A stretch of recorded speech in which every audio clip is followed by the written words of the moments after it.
Hi everyone, I'm delighted to announce that I've signed a publishing contract this week for my book, and it's going to be available in the foreseeable future. So in this video I'm going to tell you everything that I can about the book at this stage. So firstly, an obvious question will be, who is publishing the book? Well, it's going to be published by Bath Publishing. I've met the co-founders and owners of Bath Publishing on several occasions now, David and Helen. Well, I've met them virtually. We will meet face to face, but I've met them virtually so far. They're fantastic people. They've been very complimentary and encouraging, and I was quite impressed actually by how much they knew about the case when I first met them, albeit they had read my book by that point, which may have helped. They're very well connected and they know a lot of people, so I'm really pleased to be with them. They're perhaps best known for publishing this book about the post office scandal, which is a good reason. I'm sure you can appreciate why Bath Publishing will be a good fit for this book. So I'm really pleased to be with them. I'm excited about what we can do together. I should mention that my book will be published by an imprint of Bath Publishing called Cinto Press. For the uninitiated, the reason that publishers have imprints sometimes relates to branding or placing titles within a certain niche and so on. If you think about the biggest publishers, you're probably familiar with Penguin or HarperCollins. They have other brands and they will place books within those brands in a way that they deem to be appropriate. In fact, the Judith Morris and Jonathan Coffey book was published by an imprint of Hachette, which is a top 5 UK publisher. And I knew that I didn't need to approach them for that reason. You can see a few of the titles for Cinto Press here. The excellent news is that you can sign up for updates right now. Naturally, I will keep people updated via the Lucy Letby Analysis YouTube channel, but you can go onto this page on the Cinto Press website and express your interest right now. So if you could please do that, it would be greatly appreciated. I will pin the link as a comment to this video, and I will also put the link in the description section. I will discuss pre-orders later in this video, but they are important for the book to be the success that we all want it to be. As you can see on the screen now, the aim is for the book to be released in June next year. In terms of the title, it's very likely to be, as is written there, Reasonable Doubt, Examining the Case of Lucy Letby. I must say that we were discussing the cover for the book, and before I said anything, and this was in my mind as well, the publisher said to me, can we please not use the police portrait photograph of Lucy that's on the front of a certain other book? So I was pleased to hear them say that, because I don't really want to use that, and it's very likely indeed that the cover will not have an image of Lucy. I think we've pretty much decided that. We haven't quite finalised the cover, but I don't think it will feature a picture of Lucy. Just want to show you this cover of a book written about Theranos, which I discussed on the channel previously. I like this cover, it's very effective, and our aim is to produce something similar, simple, uncluttered, not sensationalised. So in the remainder of this video I'm going to go over a few questions and related issues. So the first question is, will this book be in bookshops? And the short answer to that question is yes, it will be available in bookshops. It will be in the most recognisable bookshops. Obviously, it's not my department to arrange that, but it will be there. I should mention as well that a natural question people might have is, are there going to be ebooks, audiobooks, or hard copies? So there will be a hardcover, a paperback, an ebook, and an audiobook, and the aim is to bring them all out at the same time in June. Again, that's not my department, but we've had preliminary discussions about it, and we'll obviously be discussing this more as the weeks and months go by, and I'll give you more details whenever they're available. It's quite possible that my voice will be the voice for the audiobook. I know that people are familiar with me now, and there may be a certain expectation that I'll be reading my own book, so that's quite likely. If you have an opinion on that, please let me know in the comments. I've never recorded an audiobook before, so it will be a challenge for me, but we'll try to make that happen if it's deemed to be the right approach. But there'll definitely be an audiobook, there'll definitely be an ebook, and there will definitely be hardcover and paperback copies. What is the content of the book? So my aim from day one with this book was to write something that covers every base in the Lucy Letby case. Now, of course, that's almost impossible because there's so much. which is where YouTube is great because you can cover things in minute detail that you can't do in a book. But the aim of this book is to deal with everything. So deal with the police investigation, deal with what happened at the hospital, deal with the court case, deal with the medical evidence, and deal with the aftermath, deal with the legal system, everything. So it's a holistic look at the Lucy Letby case, trying to cover every base in as much detail as is practical in a book that would be of readable length. So I think one advantage of a book, and one where I've been able to lean on my literary skills to a certain extent, is that it has a strong narrative. That's something that you can do in a book that you can't really do on YouTube. So in YouTube, you can go into things in great depth, but you can't put across a story and quite have the powerful storytelling that you can have with a book, because one video would need to be the equivalent of a lengthy book, and it would go on for hours, and people would be bored. I mean, I don't know how long the audiobook would be, but for this book, but it would be lengthy. I should say as well, the intention is to produce, an audiobook version, an ebook version, and a printed version. I know that's a question that people will have, but I mean, that's absolutely on the agenda. So yeah, the aim of the book is to go through absolutely everything to do with the Lucy Letby case that I possibly could, the most important arguments. And there's some stuff in there that's not been on the channel in all probability, and I'll discuss that a bit more later on. In particular, in relation to this question, who have I interviewed for the book? So I've interviewed approximately, I haven't counted the whole list, but it's over 60 people. So this is lots of doctors, lots of medics, people across multiple specialisms, nurses, people in statistics, people in law, a few other notable people I won't mention. And I have interviewed a few people that have not been on the channel that you don't know about and you haven't heard anything from.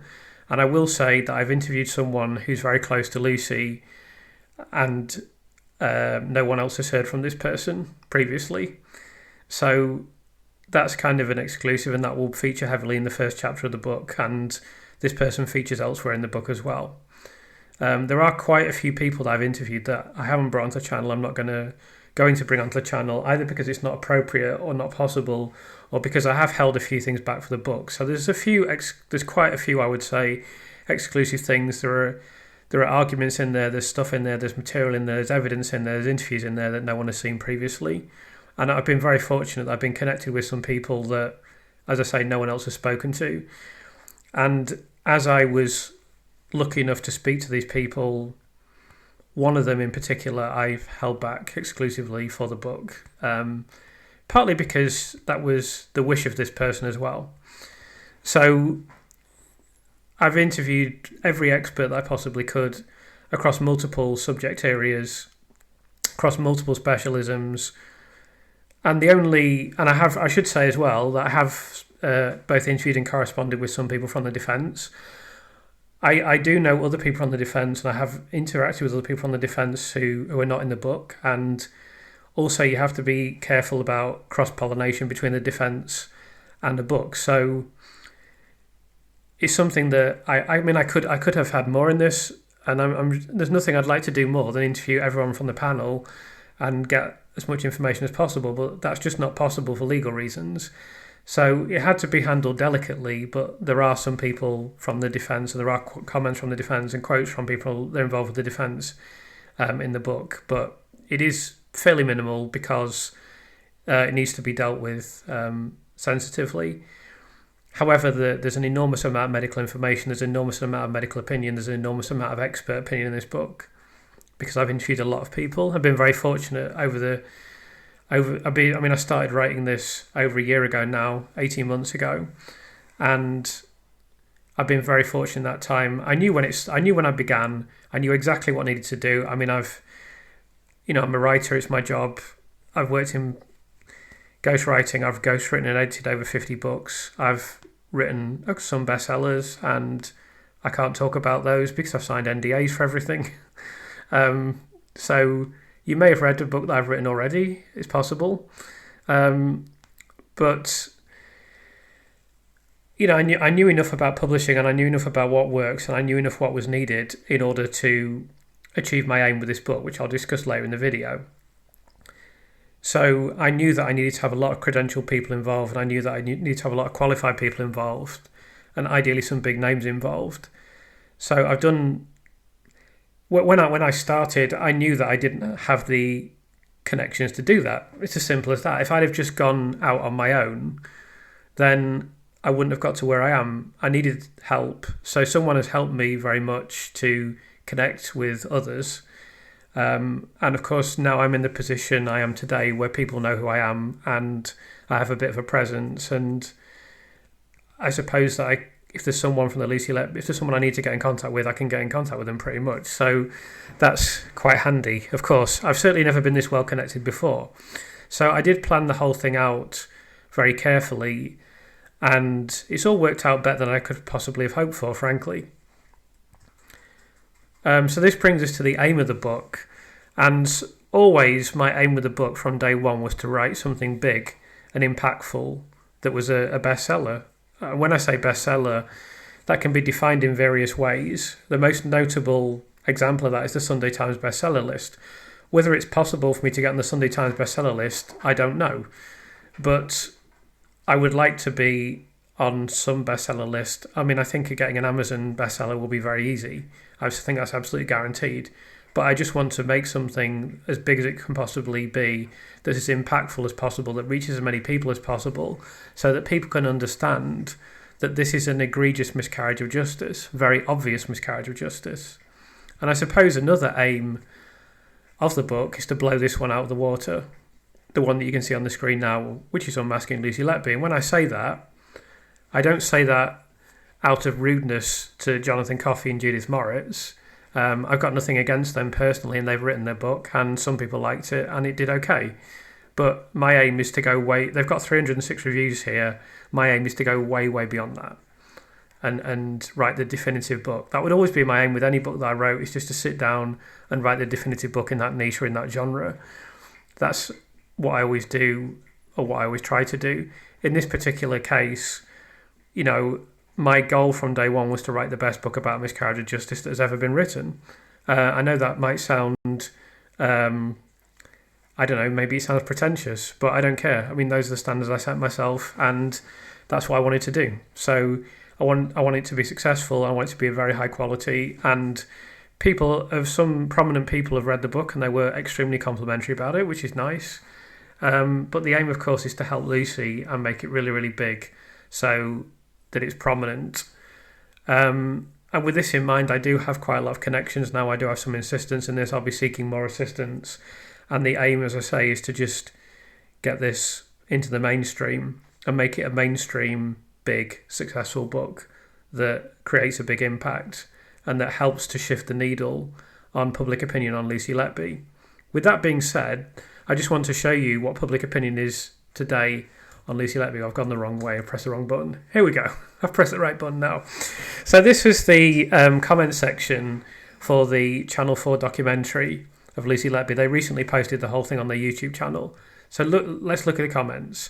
So this first one is about, I don't understand why you tell a child that a nurse tried to kill him. So there's a few comments like that. I won't read those out because I'm trying to be sensitive to the family. I'm sure many people share that view. So I've been a police officer for nearly 23 years. Most of them years as a detective in major crime. I'm currently a DS, and I've been SIO on a number of murders where expert witnesses have been brought in, usually by the CPS. I've personally never heard of an expert rock up at the inquiry desk requesting restricted documents and they be handed over. It's very odd. If one of my DCs did that, I'd be livid and would be referring them to professional standards. Cheshire Police SLT need to ask serious questions about his access that was granted so easily. Dewi Evans comes across as having a god complex, as he's not someone I feel should be trusted, and so on. So I could read the whole thing out, but I want to show you how many messages there are. I don't know if she's guilty or not, but I don't think the evidence to convict her was strong enough, in my opinion. Another comment about the parents. Put CCTVs up in places where vulnerable babies, people are being nursed. Dr. Evans is one of those really old cantankerous doctors who thinks he knows everything, even though times have changed. New research has been conducted, new procedures developed, and medical care has moved on. He's still relying on things that were written decades ago. Nurses get blamed for the actions of doctors because they can't ever possibly be wrong. Dr. Evans, I didn't watch the press conference. This speaks volumes to me. I don't think the old codger wants to be wrong and won't accept anything other than his own evidence presented. Evans seems pretty arrogant to me. It's a sign of intelligence to regularly consider the possibility that you might be wrong. He doesn't appear to ever do this. Too much ego. I want you to note as well, these aren't regulars on my channel. These aren't regular commenters. That there are some a bit further down, but these are people that they're not part of the Lucy Letby community, as far as we know. Anyone else think, so this is about the parent. Oh, no, this is fair enough. Anyone else think the accusations of parents based on the fact that nurse laughed is utterly ridiculous? Never for a single second believe she's guilty, used as a scapegoat for a faulty hospital system. I hope she gets her justice. Evans using emotional manipulation that everyone has forgotten about the victims is infuriating. Wanting to be sure of the truth does not make us bad people. If the conviction is sound, then it will stand up to scrutiny, won't it? Saying, I have no idea why anybody thinks she's anything but guilty is an insane statement to make in light of the evidence. Him saying that alone makes me not trust him. Evans typifies the height of arrogance and ignorance, and the awful police investigation facilitated him. Evans will be screaming her guilt to the bitter end. His entire career and reputation depends on it. I think she's 100% innocent. Check out the sad case of Bonnie Lewis and Robbie Powell to learn more about Evans' diagnostic skills. I have every sympathy for the parents whose baby died, who don't know the reason for their baby's death, but the parents in this documentary, his baby did not die, his baby was treated successfully and he received the kind act of a box of trinkets. Have no business, so I won't read any more of that. I'm sure people will agree with that. British justice system scares me. I have respect for the parents, but this testimony only further supports the argument the hospital is at fault, not the nurse. Dewi Evans put himself forward as an expert witness with a topic he was never qualified to be an expert witness for. Dewi Evans was never a neonatologist, he was a paediatrician, and a paediatrician who'd been out of practice for 15 years, so I'll go a bit further down. I don't think she's done it, I think there's been a massive miscarriage of justice. Sorry, but the parents who told... So it's another comment about the parents. This is irregular, Vivian. We know since Dr. Shu Li and a panel of 14 international neonatology experts who examined each case presented their findings at a press conference on the 4th of February 2025 that there were no murders or attempted murders in the NICU of the Cancer Chester Hospital. Another regular here. Truth will out. The sheer number of experts who joined the defence is astounding. The number of nurses doing everything they can to help and support her is even greater. The public aren't aware of just how much is going on behind the scenes and away from the cameras. The charlatan will be exposed. And so it goes on. So here's the first one.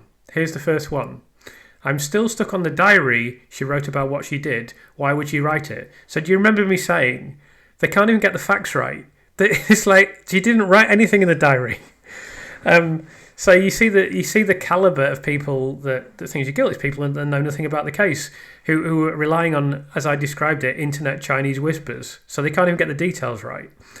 Evans, I've not lost a case. Bizarre statement from an expert witness. This is a lesson for the nurses. No affairs with married doctors in the workplace. Don't volunteer to cover for short staffing. You'll be in the unit every day. Run away from poorly managed wards because you'll be blamed for everything, and no written reflections. That will be considered as a confession. The loss of a child is the deepest pain any family can go through, and my sincere condolences go to all the parents affected. I know many people, including myself, feel unsure about what truly happened in this case. Something about it doesn't feel completely clear to me, and I can't help but wonder whether all the facts have been fully uncovered.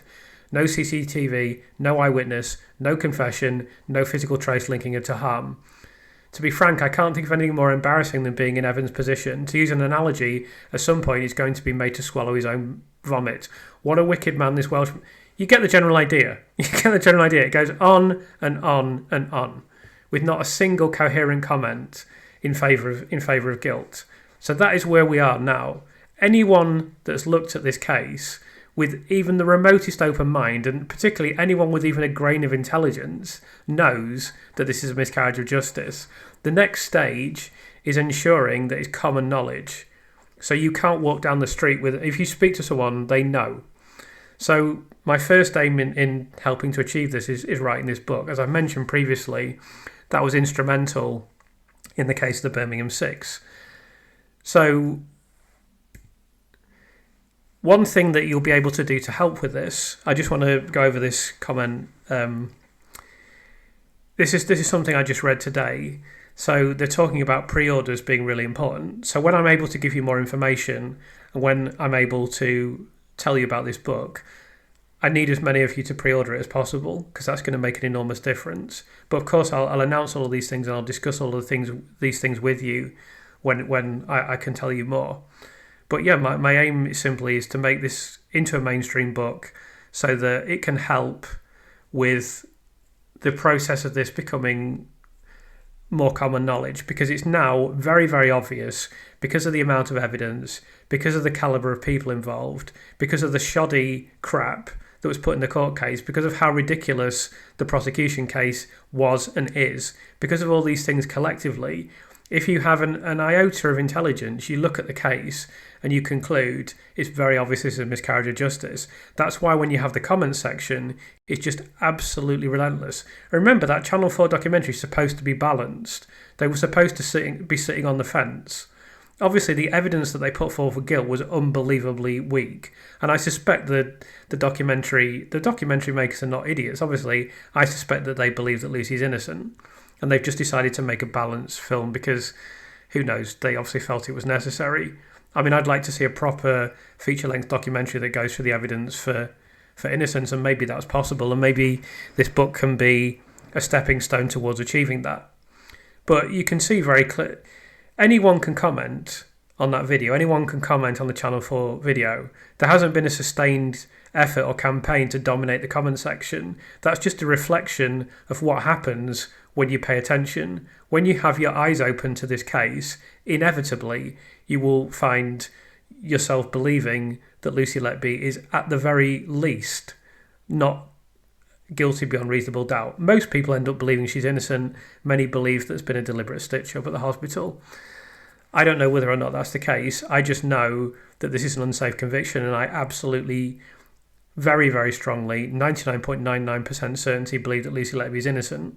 I can't prove it 100%. I won't sit here like Dr. Evans and claim. Dr. Evans claims he's 100% certain that she's guilty, despite the shoddy evidence, despite the fact there's no concrete evidence, despite all the problems with the court case, but he's still 100% certain. I won't do the same and say that I'm 100% certain that she's innocent, because that's impossible. But that's the only thing that prevents me from being 100% certain that she's innocent, is simply that I wasn't there at the time, so I can't say for certain, just as no one could ever say they're 100% certain that she's guilty. It's just not possible. The other thing that I really want to say about this is that I'm just going to I'll read you this paragraph.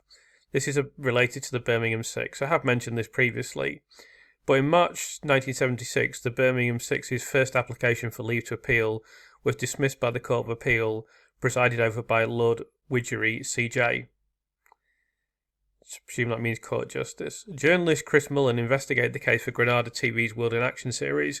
In 1985, the first of several World in Action programmes casting doubt on the men's convictions was broadcast. In 1986, Mullen's book, Error of Judgment, The Truth About the Birmingham Pub Bombings, set out a detailed case supporting the men's claims that they were innocent. It included his claim to have met the four men who were actually responsible for the bombings. So the reason that I'm mentioning this is this all sounds very familiar with the first application for leave to appeal being dismissed. So we're now obviously further down the road with Lucy Letby than the Birmingham Six were, but note that it took a very long time for them to be exonerated, and central to this was the World in Action documentary and then the book. Now, in this case, we've had documentaries already. Now, I want this to be a big, credible, mainstream book that brings this onto the public stage. And then perhaps it's possible for there to be another documentary, another feature-length documentary that's a companion of the book. I don't know, but it's possible. So the only way to achieve that, and the only way to help Lucy, and the only reason that I'm even doing this, is to make this as big as possible. So in order to do that, I just need your help. The three critical things are pre-orders, obviously purchases, and reviews of the book. And they need to come as quickly as possible. And yeah, I'm fortunate that I've got the best part of 4,000 subscribers. I don't know how many I'll have when the book is released, but if 50% of you if 50% of you, as an example, pre-ordered, bought, and then reviewed the book, that would be an enormous start. That would be 2,500 reviews online immediately. I know there's many more thousands of people that care about this case, so everything will be done to ensure that I connect with as many people as possible. I have a marketing plan in place, and I'll be seeking assistance with that, and everything will be done to get this in the mainstream and make it as big as possible, but that can't happen without your support. So obviously, as the weeks and months go by, I will mention more details to you, and I will discuss things and make things clearer, or as clear as I can. But I need your support. On the screen now, you can see a picture of the Birmingham Six when they were exonerated. As I mentioned earlier, a book and then an ITV documentary were instrumental in this. That's why I've taken over 2 years out of my life to write this book, because I knew that something authoritative could help seriously shift the needle in this case, and I realised that I might be the only person in the world that could do it. I'm fortunate that I had the experience of writing. I've written many books previously. I'm quite an accomplished writer. I knew a fair bit about publishing and what was needed to get a publisher. I knew what the book should look like before I even started. I'm fortunate that I don't have a job, so I had the time to invest in it. I didn't have any immediate need to make money, so I was able to take a couple of years out to work on this. And I'm not martyring myself at all, but I have lost money over this period, as may not be entirely surprising. Also, aside from the time that I've invested in the work that you've seen and the work that's gone into the book, I also had to make a big effort to reach publishers, and I wrote to a lot of agents. I ultimately didn't find a publisher through a literary agent, but I still had to go through the process of writing to many dozens of agents. And this is why when you've been asking when is your book coming out, it's taken me time to place with the right publisher and to be able to update you. I had an offer on the table in February or March of this year, and I just felt it wasn't right, and that I needed to take time to find the right publisher, which usually if you have an offer from a publisher, you take it unless you're a very successful author, which I'm not. But I just felt I needed to do the best for Lucy. It wasn't really for myself. I would have been happy to have a published book. I've had a published book previously, but I still would have been happy to have another published book. However, the offer I had wasn't quite right, and I knew that I needed to get the right result so that we can make this as big as possible to help Lucy. So I went through a long process, 7 to 8 months, before I finally connected with the right person and the right publisher. I had a lot of near misses. There was a lot of interest. I received a lot of kind remarks and a lot of very courteous emails. But it's been arduous to go through that, write the book, deal with everything that's happened from me becoming a bit more prominent in this campaign, record the videos, do the research, and I'm really happy with the way things have worked out. But I just want to emphasise that I really need your support so that we can make this as big as possible. I've concentrated my life almost entirely on doing this book and researching the Lucy Letby case, with YouTube obviously adding to the workload over the last 6 months, ceasing all paid work. And the reason for that is to make the book really big. The reason to make it really big is that it can make a big difference for Lucy, and it can literally be a major contributing factor in what you can see on the screen now, which is one day Lucy will come out of prison. And if we can make this book big and we can make it mainstream, then Lucy coming out of prison can happen more quickly. So that's why I've done this, and that's why I've invested 2 years of my life in it, and that's why I need your support. Thanks for watching this video, and if you have any queries or questions, please do ask me in the comments section.